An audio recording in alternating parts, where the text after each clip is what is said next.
to my mind, there's kind of two modes that we offer. One is someone comes in, they look kind of confused, and you go, hey, can I help you find anything? And then you take them through the store. The other mode is creating an environment where people can discover stuff on their own.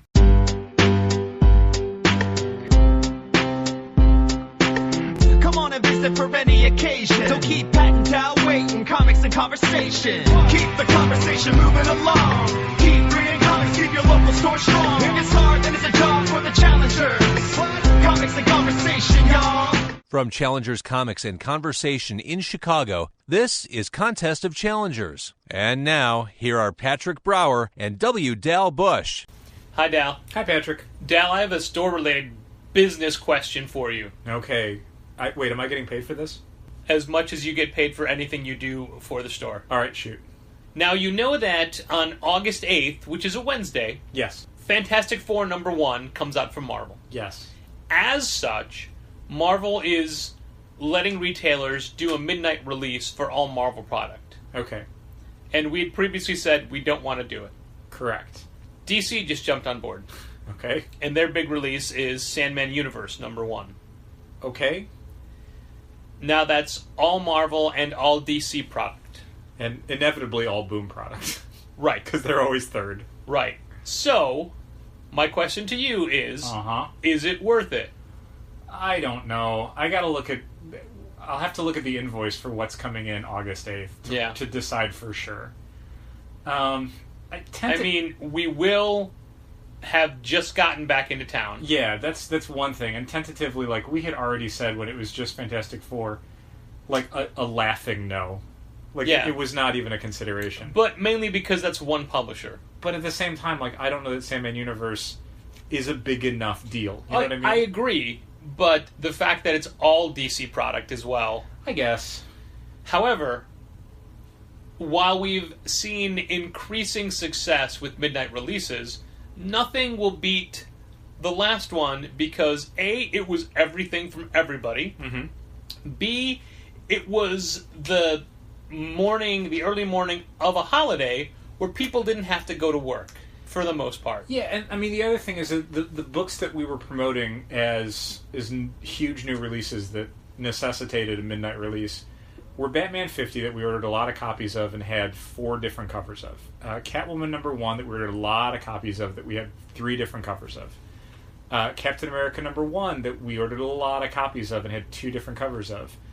Fantastic Four, we specifically did not go that high on it, nor did we do any of the variants. Yeah. So, I mean, doing it for Fantastic Four is kind of like doing it for something like Iron Man. It's a good book and it'll sell, but we didn't order it in nearly the quantities that we ordered things like Avengers, Captain America, Amazing Spider-Man, Thor. And I honestly don't think we'd get the turnout. I don't think people would be coming out of their way. I think we might get some when Marvel announced that they Wednesday were doing people early, but yeah, when Marvel announced they were doing stores. A midnight release for this, I thought, this book, really? Like, I can see it for... When they did the 4th of July stuff for Captain America, it's because I think DC had already said it was okay for... Did DC first or Marvel first? I think that it was DC first, but I want to say that they did this separately, without each other knowing. Okay. Because I want to say the Batman wedding thing was a big enough deal that the Marvel stuff was nice and additive, and we sold a bunch of it. But I don't think we would have done it if it was just the Marvel stuff. When I was doing the graphics, I did Batman first, then it was Batman Captain America, then it was everything. Okay. So yeah, we can decide later. I don't think it's the sort of thing that we need to take a ton of time to promote in the way that, you know, if we just tweet out on Facebook about it. Yeah, I know. The week before, I think that'll cover it. True, but getting the okay less than 2 weeks before, I don't think is that great of a... No. Basically, it's my understanding that Marvel had announced this early on. Hey, we're doing a midnight release, like they're doing now for almost anything. Yeah, I mean... And then retailers said, DC, are you going to do it as well? And DC has gone on record before saying, if retailers want this, we'll let you do it any time, because it's not that much effort for them. Yeah, but like you said, I think it's more likely that we'll just move people who had got stuff on Wednesday to getting it Tuesday night. I don't know that we'll sell more, or we'll sell to different people. It's just... Yeah, I mean, we seem Feels like to it's just moving it around. we seem to reach people on those events that aren't necessarily Challengers regulars, but I don't know that this one has that kind of a pull. Yeah, I don't... And while it's not that much extra effort for us to do it, It's enough. it doesn't seem like it's that much of a gain. Yeah. Yeah, I don't know. So, since people are listening, in theory, let's right now say, no, Yeah. we may change our minds. Yeah, I'm definitely leaning towards no at this point. Yeah. If I look at the list of stuff that Marvel and DC are releasing, and we won't know until August 1st what's coming out August 8th for sure, then it may You'll be... know. I won't. I'll be busy. I'll let you know that evening. But that's the thing where once I see the whole list, it'll be easier to say, yeah, that's enough stuff, it's worth doing, or, oh, they're doing FF, but there's also these other 2 books, and DC's got this stuff that we do more with. I can't And really also, see it right now. August is a 5 Wednesday month, so the output isn't as great every week. I guess. I don't know if that's as much of a thing as it used to be.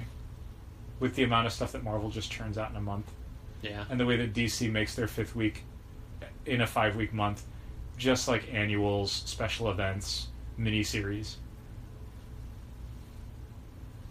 October does not look fun. No.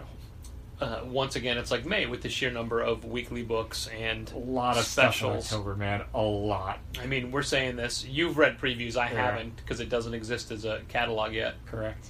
I mean, a physical. A print catalog. Yeah. I know what you meant. Well, I was saying that for the listeners. Oh, they'll figure it out from context. Will they? They will. They're smart. They listen to this podcast. They know what's up. They know what the important things are. We've got some publisher news to talk about this week. Okay. Have you heard about Koyama Press? Yeah, Annie Koyama's boutique publisher, which is well regarded and highly acclaimed, is winding down. Yeah, I mean, there's still 3 years to go. Yeah. That's why I'd say winding down rather Yeah. than like closing shop. Like, no, it's just she's shifting her attention and advocacy from publishing stuff to distributing grants.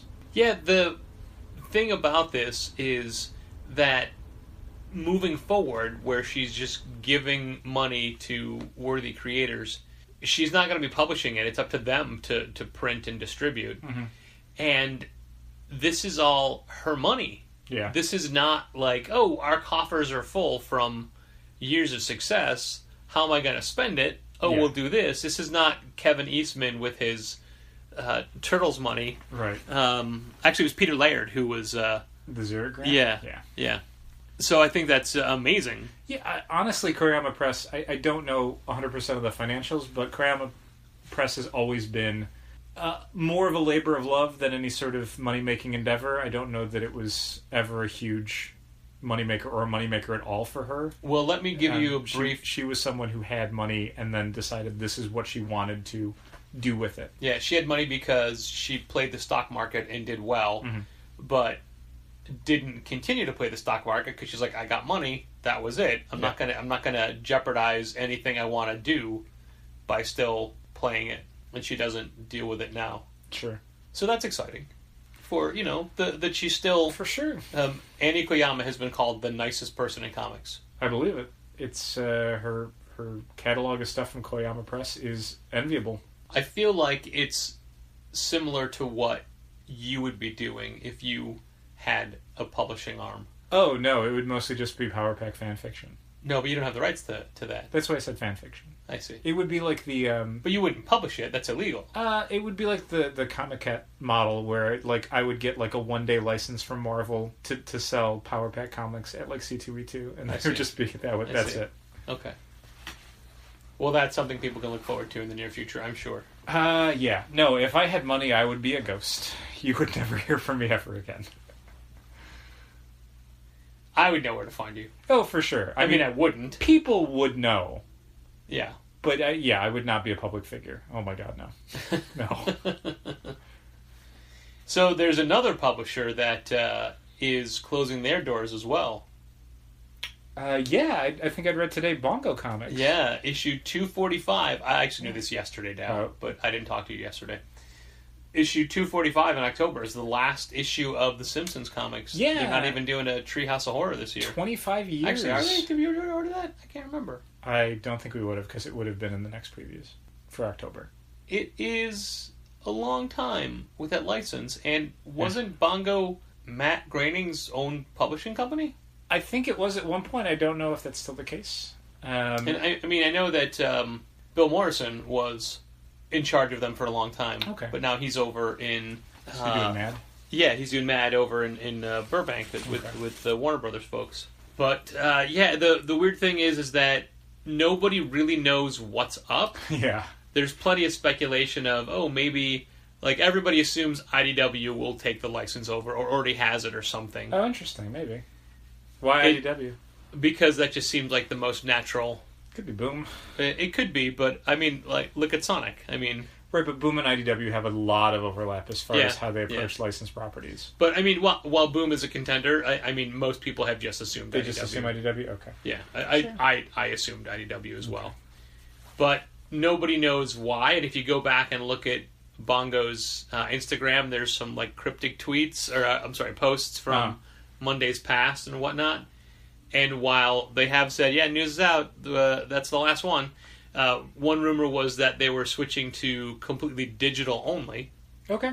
But the longest, not article, but essay about Bongo closing that I saw, because I wanted to look into it before we talked about it. I didn't want to just say, they're going away or something, or transitioning. Question mark? Came from Gail Simone, because that was the very first company that gave her work. Oh, that's cool. She was doing her column for CBR, and publishers would occasionally say, hey, do you want to pitch or something? She'd say, no, I don't want to.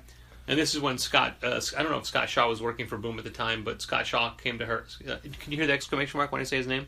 Scott Shaw. Scott Shaw. Scott Shaw. Came to her and said, hey, the Boom people, I'm sorry, I said Boom, I didn't mean that. The Bongo people really want you to pitch for them. And she's like, no, that's okay, I'm not interested. And he's like, that's too bad, I already told them you're going to, and they're going to call you tomorrow. So she Sometimes spent the you night. got to get tough with these freelancers. Yeah, they don't know how to handle their careers. She spent the night thinking about what she would do, and they called her and they asked her to like give an idea, and she had actually no, the phone call was they asked for, and I forget the terminology, but like they asked for like a spec idea or something. But the way they phrased it, she's like, okay, what is that now? So they had to teach her everything, but like she said that they were nothing but professional, and it never mattered to anybody, nor did it ever come up that she was a woman, that she hadn't written comics before. They liked her ideas. They helped her learn the medium. Cool. And after and they had there's a very tight rein with their licensing. Like they had to undergo a lot of scrutiny for what they were doing, and it never fell back on her. That's cool. And then into her a little ways into her career with them, and she was doing everything. She was doing newspaper strips and short stories or what have you. And they're like, hey, we need to talk. We need to call you and have a talk. And she's like, oh, this is it. This is when I'm kicked out. This is when they fire me. And they're like, hey, we have to give you a raise. You need to get the highest amount of money we can give a writer because you are our best writer, and we need to show that. And that's when she's like, this is why Bongo's going away. Too ethical for this industry. She's like, maybe I can't do this for a living. So it's really sweet to see that they, never a bad word or a bad experience. That's great. And we, our Simpsons numbers would go up and down over the years, but they were up now, and they were slowly creeping up more month per month. Yeah, I mean, continuously selling out, for sure. And since every issue is a standalone and there's no continuity, it doesn't matter. No. I kind of wanted to, and I didn't, but I kind of wanted to go, do an order of, 20 copies of everything we could get from Diamond before it's gone. Well, at least for the final issue. Yeah. It's the last one we'll have, at least for a while. Yeah. So, might as well get a bunch. And a lot of the stuff that I reordered for the kids' single issues are gone. Sure. I mean, it's summer, so that helps. But I was thinking of maybe doing another one because there were books I'd forgotten to do as well. Yeah, I mean, it's just, it bears repeating that a store focusing on younger reader stuff is super smart in today's market because parents are way more likely to get a bunch of books for their kids than they are necessarily for themselves. Yeah. Especially parents who don't buy books often. So it's not like they're plunking down $20 or $30 a week on comic books. If they stop in and they spend $30, that may be it for 5-6 months. And you can get enough of those buyers coming in because you have a selection of books. Like, there was a woman who came in earlier in the week, and she needed to get some Marvel superhero books for a 9-year-old. So I'm like, oh, we've got these Marvel Superheroes Adventures. There were 5 of them. She's like, okay, I'll take all 5. Yeah, great. Great. Okay. At different points today, we had multiple teachers in, all of them saying how great the younger reader section was. It is great. And it is what I like about the people that we work with is that while you and I can say, hey, you should read Hawkeye because it's great, or you should read Nancy Drew or By Night or whatever, and they'll read it and like it, they also have their own tastes and their own things they discover.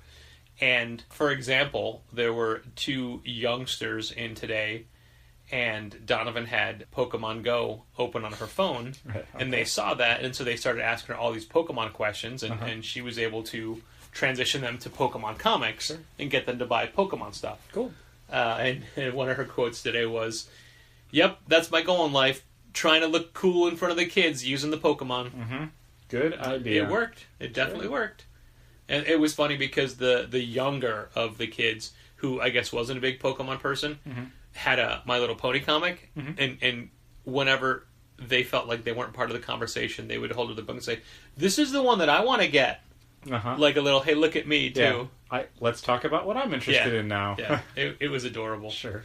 But yeah, whenever we have teachers that say, "Oh, you have such a great selection," or "This is great," we did have a thanks to an associate of ours, we had a class come in today from Northwestern, and it's a class of all women students who are doing their own comics, and the comics focus on historical women or women in positions of authority or power. Okay.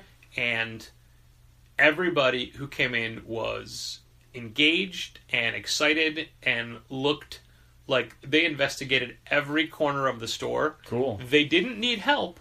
Like, they would occasionally say, "Do you have something like this? Do you have something like this?" But, like, over here, things like, "You guys, there's all these science comics in this room." I mean, it's great. That's great. And while we sold out of Brazen today, because of them, I never pointed it out to anybody. They found it on their own. Cool. And then one person found it. They said, "Hey, you should look at this." And then they all found it, including the teacher. The teacher's like, "Well, I had to get this too." Sure. I mean, it speaks to their interest. Yeah, no, it literally does. Like, I could see it being on their curriculum. It couldn't be more on the nose. Class. Yeah, but and like they all wanted Wonder Woman pins. Sure. So they had like that similarities, but watching them just find everything, because I was ready to do the whole, "Hey, this is how the store is laid out. This is what we're about. This is what we're doing." They didn't need me to. Yeah, I don't know how much we talk about this. I feel like we might have kind of in bits and pieces, but while the store is called Challengers Comics and Conversation, to my mind, there's kind of 2 modes that we offer, and I like them both equally. One is someone comes in, they look kind of confused, and you go, "Hey, can I help you find anything?" And they're like, "I haven't read a comic. What should I read?" And then you take them through the store. Yeah. You know, what have you read recently? What have you liked? Is there a movie you've seen recently? What kind of stories do you enjoy? You find out more about them, and then you show them books and stuff, and you recommend things, and their reaction to the recommendations lead you down different paths, and eventually you land on a book that they're excited about and they want to read. And if all goes well, they enjoy it, and they read more of it, and it starts the whole process. It's a relationship. The other mode is, honestly, what I spend a lot of time working on in the store is creating an environment where people can discover stuff on their own. Yeah. Where we organize things in a specific way. We display stuff in a specific way. We make signage in a specific way. We surface books in a way that's hopefully leading people through the store in a way where they can set their own pace. They can look at stuff. They can, find not necessarily a specific book they're looking for, but they can find the section that has things that they're going to want. Yeah, books that they would like, not necessarily like if somebody comes in looking for a specific title and they can find it and they buy it, that's great. But for somebody that's taking the time to investigate and explore a little bit more, they might find more that they never knew existed. Right, and I mean, there's a difference between someone, browsing every inch of the store versus someone who's using the tools that we've made, even subconsciously, to sort of find where they should be in the store that's going to speak to them. It's going to be the things they want, whether that's the drama section, or the manga graphic novels, or the new this week section, or the pop vinyls, or the Marvel Legends toys, or the buttons, or whatever. Like, hopefully we've done our jobs, in the invisible behind the scenes background way, where that's a process that makes sense to people, where they're able to explore and discover in a way that is intuitive. That's not, you've got to look at everything because who knows where anything is. Like, that's the last thing we want. But I like that. I like when both of those options, I'm holding your hand versus I'm going at my own pace. I like that both of those are possible in our story. Yeah. And when this class was in, some of them would have general questions that we would answer, and they would go off and look. Mm-hmm. And several of them chose to explain their purchases, which was great. Sure. The thought process is always swell. But they were all excited. At the same time, we had somebody who had never been in the store before, and they're from out of town. They had a couple more basic questions. Was it Lauren Mayberry from Churches? I didn't mean to skip to the end of your story. If it's the lead singer of Churches, then I'm sorry I ruined it. Okay. No. This person did not have any type of accent. Were they not 4 feet tall and elfin? No, they were also, I believe, male. Okay. Yes. Okay. I don't want to project, but sure. I would describe this person as... There's no point where someone in a Scottish accent identified themselves as Lauren and said they were in a pop band from Scotland. I might not have been there if that was the case. Oops. Okay. Anyway. Yeah. I assume they're not going to be around until next week. You don't know. That's the thing. That's why I said assume. Right. I don't know for sure. Who knows? Right. Anyway. So, like, this person had more general questions, mm-hmm. which were easy to answer. Like, oh, Doomsday Clock is new. It's going to be over with the new section right over here. Sure. Stuff like that. When he was at the counter, he was amazed that the store was full of women. But he couldn't quite articulate that. Like, sure. He felt he wasn't allowed to. It's hard to say it without making it sound like it's weird. Right. So he would, like, get up to and say, wow, this is amazing. I've never been to a comic store that had so many, like, people. Humans. At the... and then, like, he backed off and then, like, danced up to it again. And I'm like, well, where are you from? And he said... Where? And I said, oh, what about this store? He's like, yeah, that's where I go, and it's a good, like yours, it's a great store, and it's got a lot of stuff, but it's always just like the regular guys coming in to get their comics and stuff. It's never, like this is. Uh-huh. That was cracking Donovan up so much. With college students, I think exactly. is what he meant to say. Yes, college students. College students. We are bussing them in now. And then we had a group of people, not a group, but a couple of people who were from out of town and did the whole, like, I didn't know that, like, stores like this existed. Are there other stores like this in the city? I'm like, well, no. Hand down on the counter. Chicago has a lot of different stores. Don't look.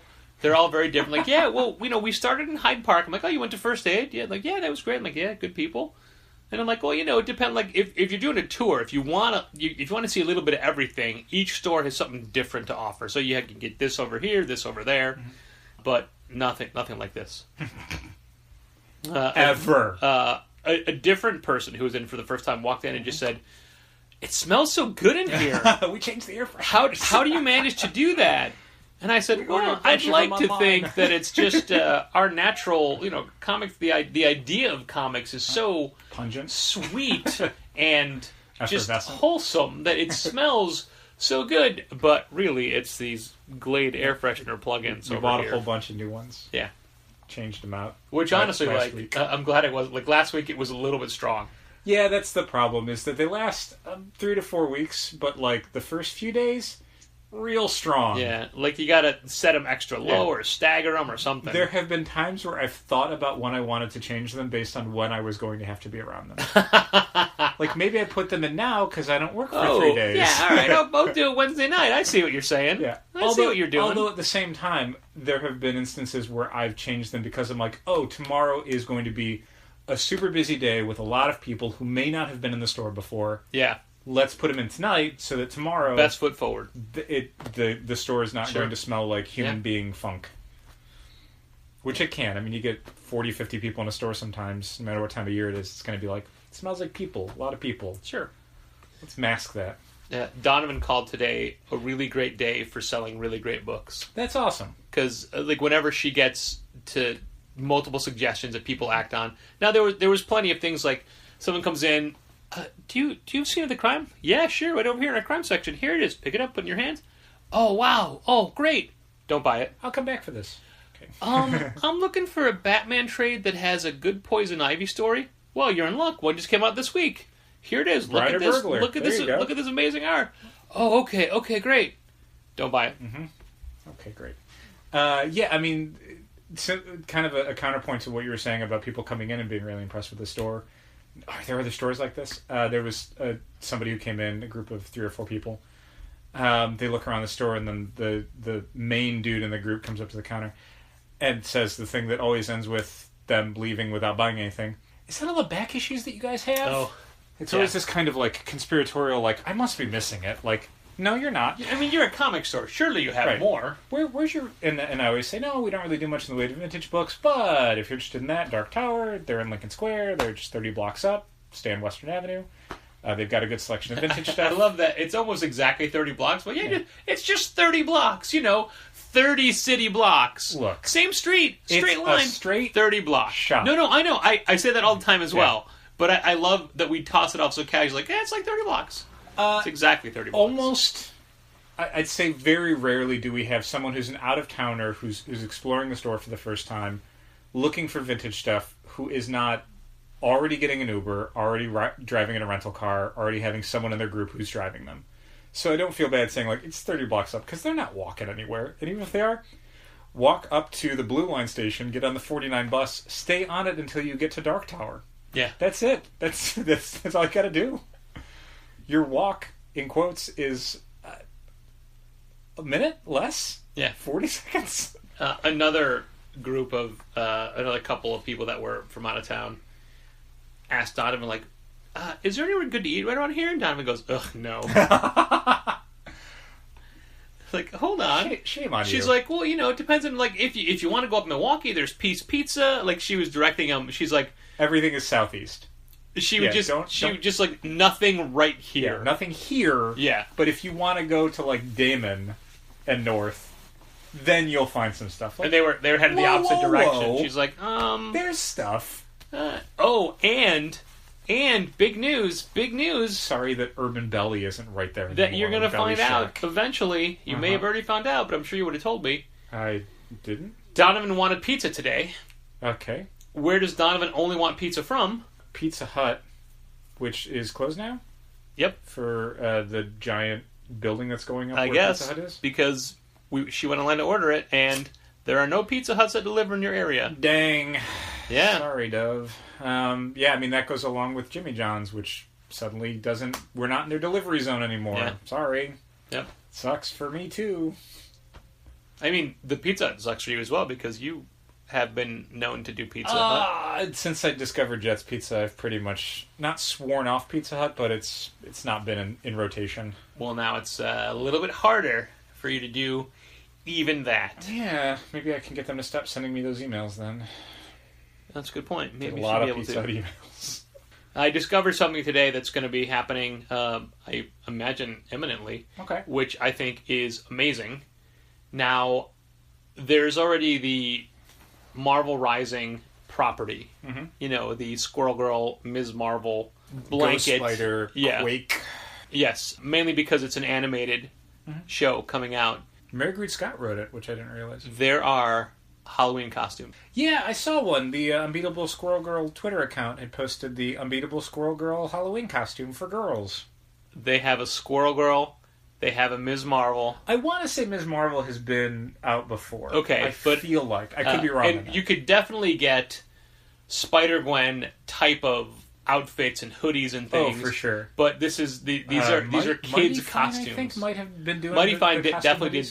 did the hoodie. Yeah. But these are costumes. Yeah, pretty great. I mean, You could get a Squirrel Girl costume. The Kid Squirrel Girl one looked great. I It mean, looks so looked great. like the book. Yeah. Yeah. Man, I got so excited for those. I'm like, "Donna, look at these." She's like, I can't wear those. I'm like, it's not for you. What was the... But that's great that she automatically thought that it would be. Yeah. What was the name of the Halloween company that did the ones where it's like they would have like Superman? Cooper. Ben Cooper, yeah. Yeah. Those where they'd have like a molded plastic mask of the face of the character, and then the costume would just be like this plastic smock that just would have a picture of the character on it. it would be like from the waist down. It would be right. Right. But the chest was like would be it's like a picture of Spider-Man flying yeah. or something. Yeah. But you'd have like a plastic mask of Superman's face with like the spit curl. I had a dream years ago where part of like our store was a shithole, but we had like this dirty attic filled with old Ben Cooper boxes because the boxes were square cardboard boxes with a cutout window with cellophane so you could see the mask right away, and we had like I don't know 50 or 60 old Ben Cooper costumes. Gross. And they were just covered in dust. Leave them in the attic. Yeah, I know. But that was part of our store. That was part of what Challengers did. We've tried a lot of things. I don't think we've ever tried that, though. I don't know. I do have a affinity for the Ben Cooper costumes. Of course, the Spider-Man one is a classic, and there's even controversy because there may have been a Ben Cooper Spider-Man-esque costume that predates the Spider-Man comics. That's like there's conspiracy theories that Stan Lee stole it from the costume. God. Yeah, I mean it's not. I'm not saying one way or the other. Did they use it in that movie where Shaq was a genie or whatever? No. That's another one of those conspiracy theory things. Oh, okay. I didn't know. Oh, it's like people remember this movie where I think Shaquille O'Neal played like a genie. Wasn't it called Shazam? No, it was called like Kazam. Kazam, yeah. But it doesn't exist? Or like Sinbad was? No, it was Shaq. Okay, so they're remembering like Sinbad one? Okay. Where Sinbad was a genie? But it's people misremembering... Oh, the Shaq one? The Shaq one. Oh, I feel so, like that's... people have this thing where it's like, no, I saw it, I definitely did. And it's part of this... No, they're thinking of when Sinbad played Steel. But or Uncle Drew. I don't know, one of those. It's part of this larger... not conspiracy theory thing, but like an alternate reality concept called the Mandela effect. Okay. Where people remember like Nelson Mandela like dying in prison. Okay, that never happened. Right. But they remember it happening. Okay. So there's this thought of like they're remembering an alternate reality. Huh. Are they remembering the Earth that's exactly opposite ours in the solar system? So that yeah. Mm-hmm. Exactly. I saw that Twilight Zone. Yeah. Or Twilight Zone movie or something. I definitely know it was a Mystery Science Theater, I want to say. Mm-hmm. Or am I remembering that wrong? On Counter Earth, it's Challengers, Conversation, and Comics. Mm-hmm. Mostly a conversation store that sells some comics on the side. Well, good for them. I imagine that I'm tall and thin, and you're not. I don't know. We'll have to find out someday. But we both have... you have a goatee. Mm-hmm. I don't know if we'll find that out or not, though. This conversation derailed some stuff that I had, and I can't remember what it was. Oh, I'm sorry about that. But no, I'm sure this was way more entertaining. I don't know. I mean, I don't know enough about the Mandela effect. People can go read about it, I think, on Wikipedia. But it's a fascinating way of people who have convinced themselves that a thing they're misremembering is true and that the world is remembering it wrong.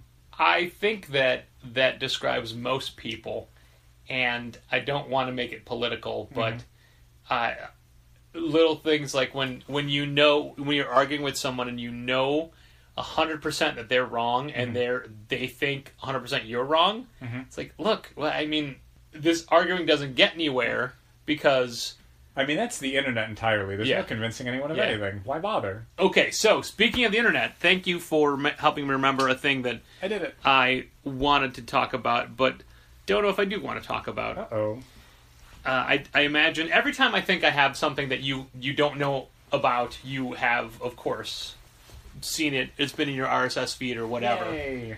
And I did it all without ever being on Facebook. Right. It was funny. It can be done, people. It was funny to hear you say, "Oh yeah, let's go to Twitter." I'm like, how do you know? You're not on Twitter. People post things places, You're not and I on look Twitter. at that. But I'm not on Twitter, and I'm not on Facebook, and I still can learn about things. Okay, I'm going to throw out a name to you, and you're going to say yes or no if you know what I'm talking about. Jim Jeffries. Yes. Okay. Yeah. So Jim Jeffries is a comedian from Australia. He has done some great outsider pieces in his stand-up. Like his most famous one is about gun control. Mm-hmm. and the way Americans look at and worship guns, and it's just people from other countries looking from the outside in and saying, "What are you guys doing? This is insane to us." But he moved to America. He now has his own show on Comedy Central, and it's very much like a Comedy Central show where it's news-ish and informative, but it's mainly a comedy. Yeah, I mean, my understanding from reading about parts of it today was that it has those elements The Daily Show classically had, where people go out and talk to basically crazy people. Yeah. And they approach it like a news program, like I'm interviewing you, and then they use their questions and their editing to let you know, hey, this is a crazy person. These things they're saying that they think they're portraying themselves factually and confidently are insane things, and you should laugh at them and feel bad that they have an audience. Now, I'm taking it from the way you just discussed this, that you read about it. I did. You didn't watch it. I read part of it. Okay. Yeah. You didn't watch it. No. So what this is Jim Jefferies goes to Comic-Con, goes to San Diego Comic-Con, and apparently he's not really a comics guy. So again, this is him as an outsider. Well, that is a point in his favor then. Where he is trying to figure out basically the issue with, I'm going to use a phrase that's, I guess, double meaning, with diversity in comics. And specifically, he interviews the gentleman who is in charge of the Diversity in Comics account, YouTube page. And he counterbalances that with an interview with a group of cosplayers and Doug, who is in Jim Jefferies, which I thought was kind of mean, like, oh, you're cosplaying as a King of Queens character, which was meant to be a joke, but I thought that was not funny. Okay. But you had a Jon Stewart, an original character called Sedusa. There was a Harley Quinn, a Loki, a female Loki. And he interviewed Richard Meyer from Diversity in Comics. The first time on camera that we've seen a Richard Meyer interview on camera. And I'll admit he's older than I expect him to be. Okay. And has maybe not a grown child, but a child who understands what his father does and what all this is. And they joke about how he's going to be portrayed in interviews. And then it was cut like back and forth. So he would say something, like Richard Meyer would say something, and then you get the reaction from the cosplayers. And Jim Jefferies was trying to approach it from all sides, and then present what he thought would be modern day versions of heroes. And obviously, when you have a point you're trying to make, when you interview people, you can edit it to make it seem like what you want. Right. So when he's outside of the San Diego Convention Center interviewing people on the street, all the people that you see are people that have harsh opinions against diverse characters. There was like, hey, do you read comics? Yeah. Well, I mean, I used to. Why'd you stop? Because they keep changing everybody. And then they jump to someone who's like, you got Superman. I mean, why is Green Lantern Hal Jordan? Everyone knows he's Alan Scott. It's ridiculous. Quit changing characters. When you make Superman gay or Aquaman transgender, like, when's it going to stop? Like, I don't parade about what I am. You shouldn't do it either. For the record, I would be a lot more excited about both Superman comics and Aquaman comics if they featured a gay Superman or transgender Aquaman. That is the number one comment I've heard from tell me that. Make that a Black Label comic. Tell me that story. So there were way more interesting. Several people like that. Sure. And this whole thing was 7 minutes. Yeah. 80 years of Superman comics, you've never told me the gay Superman story. So do that one. Well, no, never did. A quick sidebar. One of the storylines this year on Legends of Tomorrow is going to talk about a romance that John Constantine had after his show ended, but before he got to Legends of Tomorrow. Okay. With a man. Okay. Like a superhero man? Or just I don't think so. Okay. Maybe though, but possibly. I mean, who knows? I mean, I feel like Damien Dark is a good. It's a good possibility. It seems kind of in Constantine's wheelhouse. I know you want him back on the show so badly. Neil McDonough. Oh my God. Well, so badly. Hey, never say never. Yeah, never say never. They just not to get off on a tangent, but they just announced the cast for Star Wars Episode 9. Yeah, and that included Mark Hamill as Luke Skywalker, and famously killed at the end of Episode 8. But it's Star Wars, so of course he can come back. Yeah, who never thought? Everybody thought he was going to come back as a ghost. As a Jedi ghost. And it also announced Carrie Fisher as Princess Leia. Yeah, they're using some unused footage from Episode 7 to craft a little bit of a story for her, so they don't have to do a CGI creation. Yeah. Which they said was never on the table. I mean, they've already done that. But that was supposed to be for a thing she couldn't have appeared in. Do you know what I mean? Like, that's... Because it was so young? Yeah, because it was supposed to be 19-year-old Carrie Fisher, which is... No. Sorry. But anyway, getting back to the Jim Jeffries interview. So when I first mentioned it, you said, yeah. Yeah. May I ask why?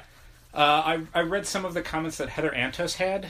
Okay. Did you hear about this? I did not. I read Magdalene Visaggio's. Okay, so I could be getting this wrong, and I'm not looking at the tweets, but she had a thread where she talked about how she had been contacted by the Jim Jeffries show to appear on it to talk about diversity in comics, as somebody who had been harassed by diversity in comics and his fans. Interesting. And she declined to do so, and she cautioned them against doing a piece on him because it doesn't shame him. It just gives him more fans. It gives him a bigger audience. It gives him a much larger platform on which to say the horrible things that he's currently saying to a much smaller audience online. And they opted not to have her on the show.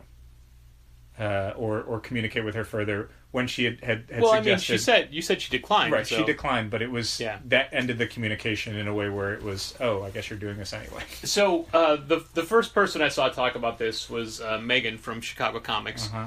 And her and because it was on Facebook, I think it's okay for me to say this. Her point was she was happy to see that somebody was shining a light into this subject, but she ultimately felt conflicted because she felt that all it was going to do was get him more followers. Yeah. And because unfortunately that's the world we live in now. Yeah. You can't shame anybody. You can't expose someone as being cruel or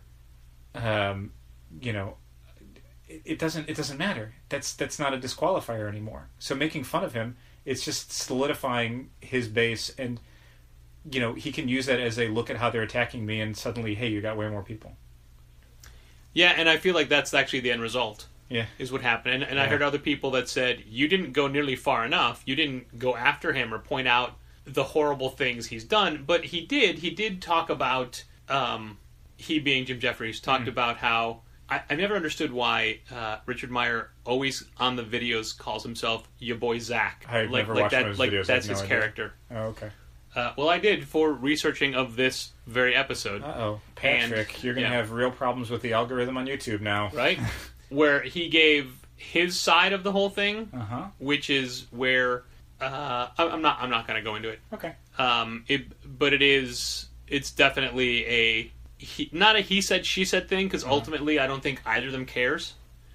But I can tell you from the comments that a lot of people are like, "Hey, I found you from that interview." Yep.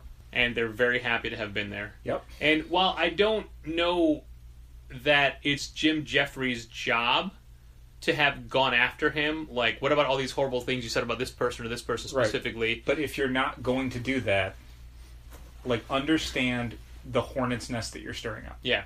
Like, I think that was the point that Heather Antos was trying to make to them was, this is, and I'm totally paraphrasing here. So again, if anyone's curious about this, check out her Twitter feed. She talks about it. This is someone who's had a really detrimental effect on a lot of people's lives, and giving them a larger platform, to Jim Jeffries, it's a funny bit, or, look at this wacky guy.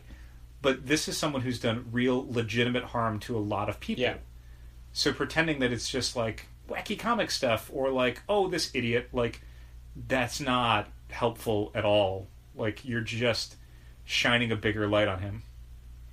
And while Jim Jeffries did do things that I'm sure he considered attacking him,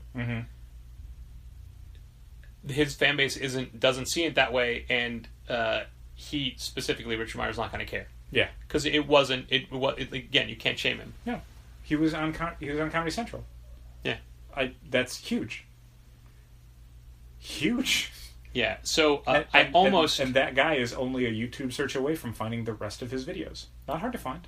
I almost put it up on our Facebook, like, hey, look at this Jim Jeffries piece, but that I thought better about saying, I don't want to give it, and I certainly don't think anybody who's listening to this podcast is going to A, waste their time looking it up more if they don't know anything about it, or B, certainly be like, hey guys, thanks so much for pointing this out. This he shares my views exactly. I don't know. But it's the first time, like, it was mainstream attention to the issue of diversity in comics, and it's like saying Chicago comics when you want to talk about the comic book scene in Chicago, not the brand. Yeah. So when I'm saying diversity in comics, it's the theme of comics being what's outside your window versus the brand. Right. Yeah, it's still a little surprising that in 2018 you're having people who are like, what's with all the different kinds of characters in comics? Like, how is this still a thing? How is this still? I don't know. I don't want to make this a different kind of podcast, but I'd read a sort of interesting thing on Vox the other day, and it led off with a poll that had gone out on, I think, Twitter or Facebook or something, a social media poll, and it was asking people how a more diverse makeup of America is that a good thing or a bad thing? And it wasn't about illegal immigration. It was just a more diverse America and how, like, a lot of white people felt not happy about it. But it led into the idea of why is it constantly, like, up for debate or for questioning? Like, how we're two white men, but it's interesting to think about the idea of if you're a black person, like, how does it feel to constantly have the idea of your existence brought up as, let's talk about this, good thing or bad thing? Like, just you existing, you just being a person living in America, that's up for debate all of a sudden. So this person posted a Twitter poll about basically, do white people have a positive or negative impact on America? And it turns out that white people really don't like being called white people. Wow. Because suddenly they're a group now. They've always been a group. But they never think of themselves as a group. White person is the default view for white people. I mean, do I have to say we've always been a group because this is our group? They're people who aren't a homogenous group. They're individual people with an outlook and a view and whatever. Calling them white people makes them a defined group with attributes. And they're not used to that. And they really, really don't like it. Even though every other group in America constantly has to do that. Women have to constantly be defined as a discrete group because white men is the inevitable default. And just like when you realize that, it's like, oh my God, that's what's causing all of this weird insanity in America, is the idea of white people having to grapple with the idea that white people is now, A, not the default, B, an equal-sized group to a lot of other groups now. Yeah. That should all get a say in what America is and how America operates. But having to grapple with that for a lot of people in the white people group, literally the first time in their entire life, it's scary for them, and they are lashing out because they are freaked out. I've seen... By the way, not letting them off the hook for that. No. White people need to stop being so awful so consistently. I do feel like you can't say they. You have to say us. we. Yeah. We have to stop being so horrible publicly and privately.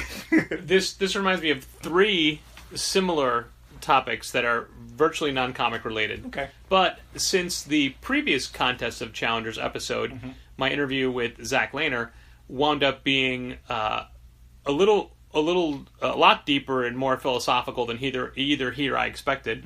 This is like a theme now. Okay, cool. 3 things, quickly. One was a noted author, a female author, was asked, is it hard to balance the success of being a writer with, being a mother and a homemaker? And her answer was, I understand this is an important question to a lot of people who will be listening to this interview, but until you ask a male author that question, I'm never going to answer this. Yeah. Number 2 was, What's it like being a man in comics? Yeah, exactly. You never hear that question, do you? I saw, and this might have been posted by Kelly Sue, but it was statistics about... I'm going to make up the number because I don't remember them, but it was more about the phrasing. It was like 32% of women were raped by men. 32% of women were blah, blah, blah. And they changed it to say men raped 32% of women. Like, even the stats make Can't it like lead a... with women. Like, yeah, make it like a woman's thing. Like, You start with the word woman or women, and suddenly men just stop reading. Like, well, no, but I mean, like putting it that way puts it on them. Sure. Saying like, no, men did these things. Yeah. Men rape women, not women are raped by men. Mm-hmm. It's less abrupt, and it's shifting the focus. Mm-hmm. So it wasn't just about rape, but it was all of these things where they flipped it, where the meaning was the exact same, but it put this is the person causing it at first, and it really it almost made it jar. Yeah. And this last one is a lot more political, but it was a breakdown of Congress people and senators based off of the population of the United States versus the population of our elected officials as a whole. Like, it is 86% white people, white men in these positions of authority, when white men are 32% of America. Yep. It is disproportionate. 98% men, when in the country it's 50% men. Yeah. Just the fact that there's not parity in government between, genders is... Yeah. It's like weird. 74% of the elected officials are over the age of 55. 23% of the country is that. Wasn't there like a picture from like a meeting of like a committee or something, and it was from last year, and it was about like women's health and all the it was all old men. It was all men. Yeah, talking about women's health issues. You know how it is. Because that's American government. All right, pulling it back a little bit. Okay. Not entirely, but a little bit to comics. Apparently, the Disney-Fox merger is official. It was approved. However, there's still a few overseas divisions that need to weigh in. Sure. But all of that is moving forward, and there's already speculation like, oh, Galactus is going to be the next Avengers villain and things like that. Sure. Okay. I think Doctor Doom. I mean, Doctor Doom would be great. Yeah, but mostly because there hasn't been a good cinematic Doctor Doom. And well, he's a Thanos level villain. But what about Noah background. Hawley's Doom movie? Probably not going to happen. Yeah. I assume anything that's not already filmed or filming. Yeah. Before you finish saying that, I already saw an article and I didn't read it, but it was Dark Phoenix and New Mutants are canceled. I would be shocked if they canceled them, but Disney is now a big enough company where, yeah, they could write it off. Yeah. Just be like, hey, we spent collectively... I mean, New Mutants didn't cost that much, but, I mean, maybe you spent $150, $180 million. It's a lot to just say, nope. Yeah. But, I mean, maybe. It's entirely possible. They've both been pushed back a lot. I think... And I've said before that I think the post-credit scene on Avengers 4 is going to be X-Men or Fantastic Four related. Okay. Just a peek into the next phase of the Marvel Universe. I thought, for sure, at San Diego we'd get the reveal of the title for Avengers 4. Nope. I mean, obviously not. And it's easy to say that now, Dow. It didn't happen. Well, one of the things... I didn't think it was going to happen because they didn't have a panel. But... something that got brought up a few places in regards to there not being a Marvel panel was like, oh, D23. D23 is every 2 years. There's no Disney D23 Expo this year that they could do Marvel stuff at. The next one's 2019. It'd be foolish to announce it then. In the fall? Late summer, fall? Doesn't seem like a good place to show off footage for Avengers 4, but okay. Here's a thing that I found out last week we didn't talk about. There's going to be a Chicago Ace Comic-Con at Navy Pier. Which one is Ace Comic-Con? Ace Comic-Con is the one that is built entirely around celebrities. Oh, is this the one where they do them in stadiums and stuff? Yeah. Oh, okay. That's the Sheamus Brothers one. Yes. Yes. So this one, the headliners of this are Josh Brolin and Tom Hiddleston. Oh, okay. It is which headliners right now? Right, but I mean Because- that's what they're launching it with. These do somebody. I was looking at the Wizard Chicago, and they already had 6 cancellations. like one of their headline Marvel movie people already had to bow out. Yeah, but I mean those are the only 2 guests they've announced for this. But I've seen a lot of social media activity of people. That's the show that gets Gal Gadot and Sure. Ben Affleck Oh, and for Jason sure. Momoa and That's where they put all of their money. Yeah. Is in getting you like the 3 main kids from Spider-Man: Homecoming, or getting you Cap and Falcon and Winter Soldier. Not only and, is this a thing, Uh-huh. it's a thing this year. October 12th, 13th, and 14th Yeah. at Chicago's Navy Pier. Yeah, Patrick, did you know both Josh Brolin and Tom Hiddleston are planned to make it? I had no idea. I the- figured one or the other. Ace Universe, voice of the superhero generation. Let's view details. If you want. I'm still waiting to find out where David Tennant's going to be next. Oh man, they've got other people now. Oh, do tell. Andrew Lincoln. Zazie Beetz, Domino from Ooh. Deadpool 2 and Atlanta. Wait, she was Domino in she was Atlanta. Domino in there? Atlanta. That's so weird. Did you not see the whole season? No, I More to didn't. come. So yeah, you've already got Josh Brolin and Zazie Beetz from Domino. For the record, I say Zazie Beats, but I don't know that that's right. I don't know which one's right. I've never seen an interview with her, so I don't know for sure. The creator spotlight is very face painting, and the writer artist of Bones of Starlight. Oh, and Rob Liefeld. So there you go. Oh wait, he's not the writer artist of Bones of Starlight. Jim Starlin's going to be there. Okay, so some comic guests. 30+ hours of programming, family fun at Ace Kids Con. God, October 12th, 13th, and 14th. That's coming up real It's right around the fast. corner. Yeah. Goodness. I think they're going to have the celebrity panels on the Ferris wheel. I think that's where they're going to be. Okay. They're going to you're going to ask a question, and then they're going to come all the way around, and then they'll have the answer. But the answer is going to be 8 seconds long, because they're just going to have to take another question, then go around again. Yeah, I think it's a neat place to do it. One of the things that's been interesting about the Ace Comic Cons is because they are very, very, very heavy on movie people, big panels. They've been doing them in weird places. It's all been stadiums and stuff. It's not been convention centers or whatever. So they get to pick weirder places to do them in, and cities and areas that maybe wouldn't necessarily have a show. But I mean, Navy Pier, dude, that's not a million miles away from McCormick Place, you know? Right, but Navy Pier also has a giant stadium in it. Thing. Yeah. So I mean, it makes sense that it's there. It's just I don't know. I hope it. I was gonna say I hope it goes well for them, but I don't honestly care about this kind of convention, and I Right. think calling it Comic-Con feels sort of disingenuous when it's more celebrity nerd con.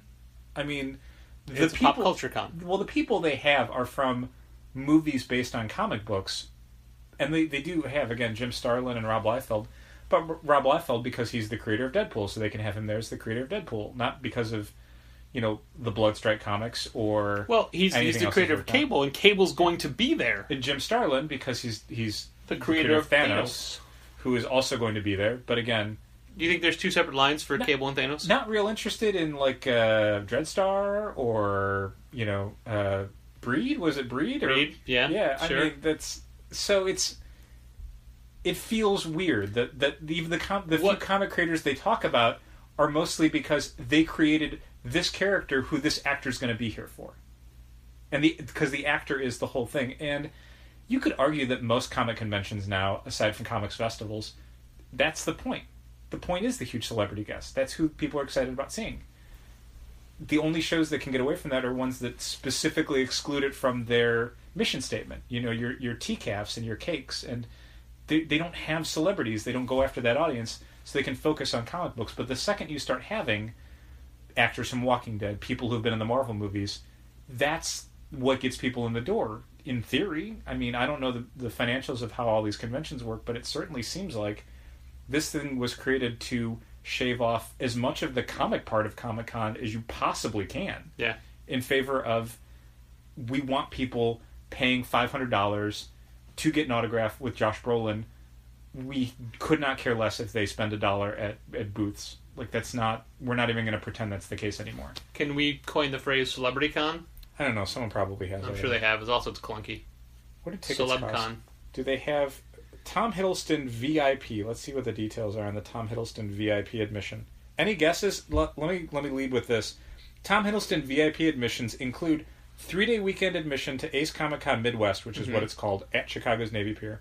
Exclusive Tom Hiddleston VIP badge, exclusive Ace Comic-Con lanyard, exclusive comic book, exclusive VIP swag bag, plus much more. 30 minutes of early VIP access to the show Saturday and Sunday. Photo op. 1 photo op of Tom Hiddleston, limited to up to 2 adults and 2 kids per photo op. Okay. Includes 8x10 print, includes digital download. Autograph. 1 autograph of Tom Hiddleston with authentication certificate of authenticity. You may have your own item signed, or an 8x10 photo will be provided for you. 2 guaranteed seats for the Q&A panel on the main stage. Ooh, okay. The rest of it is just your boilerplate. Okay. I feel like I'm lowballing it. $400. You are lowballing it. $585. Okay. Tom Hiddleston. My first guess was $350 until you hit the panel. Josh Brolin, I'm going to assume it's all the same stuff. Yeah. $585. Yeah. Oh, So $5 more. No, same price. Oh, okay. So if you want to get, a meeting with both your autograph session and photo with Tom Hiddleston and Josh Brolin, you're already over $1,000 before you. Is there not a lodging or a anything joint else session for like $750? You get both. They don't mention it. Let's check photo ops. Actually, it'd be like $900. Okay, there's a Cable Domino dual one. Okay. This is just photo op. This is no autograph. You got also no admission. No, Yeah, this is just like an you got to add-on. pay to get in. If you're adding on, Cable Domino, $290. Okay. Josh Brolin, $200. Josh Brolin with Infinity Gauntlet, $250. $50 extra for him to wear that glove. It's also the plastic for each one that. photo. Wow. Tom Hiddleston, $200. Thanos Loki, $420. Okay. Domino, $70. Wait, but she was $90 extra if you want her with Thanos. Yeah, I'm sorry, Cable with Cable. with Cable. Yeah, Huh. which honestly, of all of them, That's all you'd want to meet. Is Zazie I Beetz. mean, she was in Atlanta. These dudes weren't in Atlanta. She's Van. She's Van in Atlanta. I wanna get a photo with Vanessa. If I have to get a photo with anybody there, it's Van. Yeah, boy, those prices. For the record, I want to point out that we do this for every Wizard World show. We just don't ever do it while we're recording. We look No, through because the it usually guest doesn't lists. come up. And no, we usually go through Holy it in shit. The autographs. yeah. Both Josh Brolin, Tom Hiddleston, just the autograph, Mm-hmm. $200 each. Yikes. $200 to get them to sign Yikes. one thing as an add-on. Jesus Christ. And then you can't prove it. You can't take a photo of them signing it because that's a photo. You get an authentication voucher. Okay. Yeah, that's something. Good night. But I'm sure we've talked about this before. For some people, that's a Comic-Con to them. Right. That's literally all they care about. A chance to meet Tom Hiddleston and take a photo with him, that's worth $585. Sure. You get a photograph with him. You get to get something signed. You get to see him on a panel to have him I mean, talk about being Loki. you'll remember that forever, Mm-hmm. unless you come down with dementia or Alzheimer's. Uh-huh. And if you do, that's a debilitating neurological disease that no robs, joking matter for sure. robs you of your memories of your life and yourself. I mean, I know people whose family members have that, and it's nothing I would ever joke about. I know people like that as well, including myself. You don't have to want to. My family It doesn't have to be about you. is you just said it's not a joking matter. My family is doing an Alzheimer's walk for our mom, and if anybody's interested in more information or perhaps even donating about it, rather than pitch Patreon this time, if you just want to go without Patreon for one right? week, you can go to rememberingfrancis.com, and that will take you. Can you spell Francis real quick? Yes, FRANCES. That's REMEMBERING, FRANCES.com. Thank you. Right before we started recording, by the way, I'm going to talk about comics again. I know. It's a quick way. God, every week. I know. Literally right before I press record, we got confirmation from Ryan Brown that this event is official, so we're announcing it here for the first time ever. Do you think this, like when this episode goes out, this will be the first time it'll be mentioned? You're not going to put it up online anywhere? No, that's not the case. But people may not have heard about it. Oh, okay. But I mean, as far This as... is the first time we're talking about it. Yeah. Yeah. It's the first time it's mentioned. Yeah. Yeah. Yeah. Friday, August 24th, we will have an after-hours release party for Ryan Brown Presents God Hates Astronauts presenting 3D Cowboys 2D Spectacular. This is an all-original graphic novel full of short stories featuring all your favorite God Hates Astronauts characters, as narrated by the imprisoned 3D Cowboy and his son, 3D Millennial. Yeah, it's a graphic novel. It's entirely written by Ryan. He also draws the framing sequences as a 3D convict and his delinquent son are exploring the world of narration. But each short story is drawn by one of over a dozen all-star artists, some really outstanding folks. I know that James Heron pages made everybody flip out. Yeah. Xander Cannon's in it. Xander Cannon does stuff. Xander Cannon letters his own pages. I think Ryan does most of the lettering, but Xander... I think it's probably Chris Crank. Okay. So it's the standard GHA lettering. Yeah. Except for the Xander Cannon pages, which look exactly like the Kaiju Max pages, Sure. because of how he does all the lettering. So this is it was a Kickstarter book, but we will definitely have it available in store and after the fact as well. Yeah. But we love doing release parties with Ryan. It's a busy week for us that week because that Wednesday we will be doing a Lil Donnie signing with Mike Norton on the 22nd from 5 to 7, and then a Word Balloon podcast recording with Mike Norton, hosted by John Suntress, also that same night. So that's Wednesday the 22nd, and then right away, bam, Friday the 24th, we're doing a 3-hour a release party from 7 to 10, and then from 10 o'clock on, there is, as far as I know, an after party up the block at Logan Arcade. Cool. So it's a big, a big 4-star week for us, but B, a big event week for Challengers. Yeah. In itself. Yeah, busy August. But before we get to that, now you may have noticed, and we should have led with this, but we didn't. This episode is coming out on a different schedule than normal because the normal episode for this week was last episode where I talked to Zach Lehner with a surprise guest appearance by Dal Bush. Yeah, boy, I didn't know that was happening. It was a surprise to everybody. It's weird for me to say this now, but it's a super echoey recording, and I've tried to clean it up as much as I could in the editing processing, which means like zero.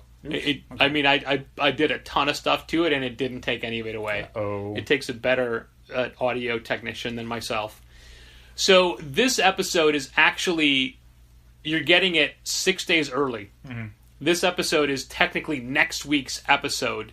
We're just giving it to you now because next week, when an episode would go up, we will just be getting back from Gen Con, because Dal and I will be at Gen Con for the week. Yeah, we're going to be working for the folks at Oni. They're going to have both a comics booth and a games booth at the Gen Con Gaming Festival in Annapolis, Indiana. And we will be working their comic booth. Now, you're doing your Ramona Flowers cosplay for, like, every other day, or...? I was going to go as Ramona Flowers bag. That's what I said. Oh, I'm just going as the bag. Okay. Well, I think we're going to be selling the bag. So, like, it'll be like when Scott was in the bag, so like just the head will be coming out. But, like, what if I accidentally sell you?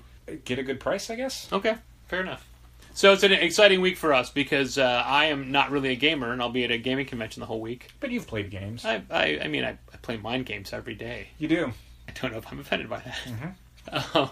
But nonetheless, you're getting this episode early. There won't be an episode this upcoming Sunday night, Monday morning. This is it. This is that one. So you're still getting the right number of episodes, just a little bit closer together. I've never investigated this. How does the Patreon first don't Patreon subscribers at a certain level get the raw audio or something? Well, yes, but never when it's an interview with somebody outside of the two of us. Okay. They just get these. So, but if it's a you and I episode, they would get it when I put it up. But how do you put it up? Do you have to put it up on Patreon? Yes. Okay. Yes, I do. Okay. I didn't know if they had access to like the Dropbox or whatever. No. Okay. It's the Dropbox file. Okay.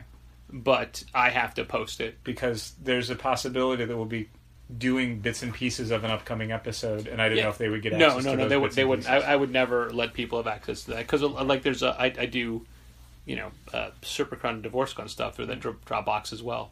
Sure. I mean, and plus there's my Divorce Gun themed podcast, Discourse Gun. Oh, I interesting. don't know if you do subscribe to that one. I'll send you the link. Yeah, please. Yeah. I'm very interested. Although, to be Please- fair, please like I and do subscribe, get please. I do get your opinions Uh-huh. right away. By the way, the Divorce Gun album, The Waning Days of the World, is available in the store on CD. But it's going fast. And so- it's gotten some really good reviews from customers who've bought it. So I'm very Cool. appreciative about that. Luis Torado said that "Where I Want to Be" is his favorite song. That's great. That's I'm real happy with that song. It came out very different than it started, but yeah. But it's also available to buy on every digital platform possible and streaming on all these platforms as well. Like, there are so many platforms I never heard of that this album is available on. Yeah, It's weird to me. I know 2 platforms. That's it. But anyway, we keep mentioning Zach Lander because not only is he signing for us all day on Wednesday, August 8th, we have a bonus signing that same day. Danielle Corsetto from Girls with Slingshots will be signing on that same Wednesday from 4 till 7, and she is doing her heavy book tour where she has the massive slipcase set for all... it's 3 hardcover volumes, but it's collecting like 10 softcover volumes of gigantic. It's of all her of Girls with series. Slingshots. Yeah. You can get it in one big old heavy book. So we'll have both of them that day, and unfortunately, we didn't know that when we did the interview with Zach, No. so we could have mentioned it more. Yes. But there's that. So Sorry.